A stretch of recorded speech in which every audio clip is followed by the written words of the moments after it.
Hello, my name is Easy. I'm a musician, video synthesist, and apparently a big fan of low definition video because I'm currently recording this through a high 8 camera, a concerningly cheap capture card. Uh, what you've just listened to is a track I composed for the loopop Superbooth sample 2021 synthstravaganza called The World of Node. And I sincerely hope you enjoyed it. Because I've got good news if you did. It's also going to be the first track on a brand new album I'll probably be putting out sometime next week, called Agdistis The Technomancer.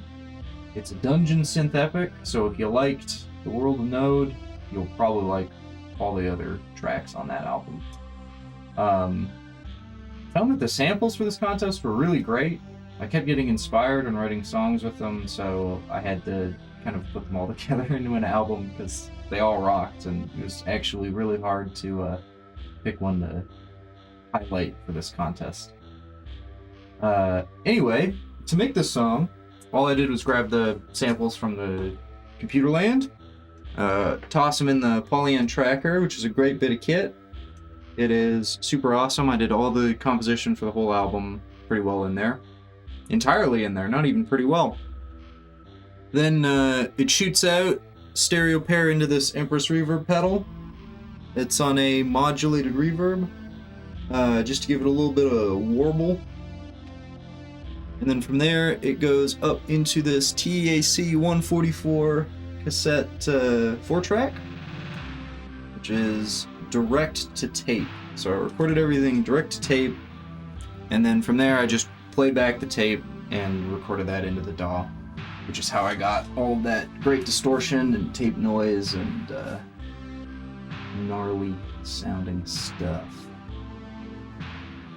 I wanted to give a quick shout out to Heimat der Katastrophe, who is a label who has no idea who I am and I have no affiliation with, but they have a ton of really great dungeons and cassettes, and that's pretty well entirely my inspiration for these tracks and the album that's going to be coming out probably next week. So I wanted to give them a shout out and throw a link to their page down below. Below is also the tracker project for this. If you can find exactly the samples, you should be able to recreate it if you also own a tracker. Pretty sweet. As well as I have my own Bandcamp down there if you want to listen to some other stuff that I do. I release all genres of music under the same name because kind of person I am. And finally, if you ever want to hang out while I am on Twitch, I play music and video games there, so that link's also down there. Thanks so much for your consideration, and hopefully we'll see you again real soon. Farewell.